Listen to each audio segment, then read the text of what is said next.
መዝሙር 14 ሃሌሉያ።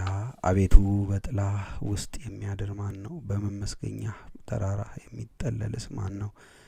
በቅንነት የሚሄድ ጽድቅንም የሚያደርግ በልቡም እውነትን የሚናገር በአንደበቱም ያልሸነገለ በባልንጀራውም ላይ ክፉ ያላደረገ ዘመዶቹንም ያላሰደበ ክፋትም በፊቱ የተናቀ እግዚአብሔርን የሚፈሩትን የሚያከብር ለባልንጀራውም ምሎ ያልከዳ ገንዘቡን በአራጣ ያላበደረ በንጹህ ላይ መማለጃ ያልተቀበለ እንዲህ የሚያደርግ ለዘላለም አይታወቅም። ስብሐት ለአብ ወወልድ ወመንፈስ ቅዱስ አሐዱ አምላክ ለዓለሙ ለዓለም ዓለም አሚን። መዝሙረ ክርስቶስ።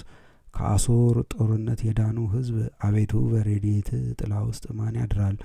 የአዳምን ጠላቶች ድል በተነሱበት በባሕርይ አባት ቀኝ ተቀምጠህ በነቢዩ ዳዊት ቃል አድረህ በልቡ እውነትን አስቦ የሚናገር በአንደበቱም ያልዋሸ ትላቸዋለህ። መዝሙረ ድንግል። ከረድኤትሽ ዛፍ ጥላ ስር ማን ያርፋል? በሰፊው የአማላጅነትሽ ቤት ጥላ ውስጥ ማን ይጠለላል? ደስ በሚያሰኝ የምልጃሽ ሽቱ ተመልቶ የሚፋጠን ነው እንጂ በአንቺ ፍቅር ለጸና በጎነትሽ የበዛ ድንግል ማርያም ሆይ የሞት መታሰቢያ ተሽሮ መርዙም ይጥፋ።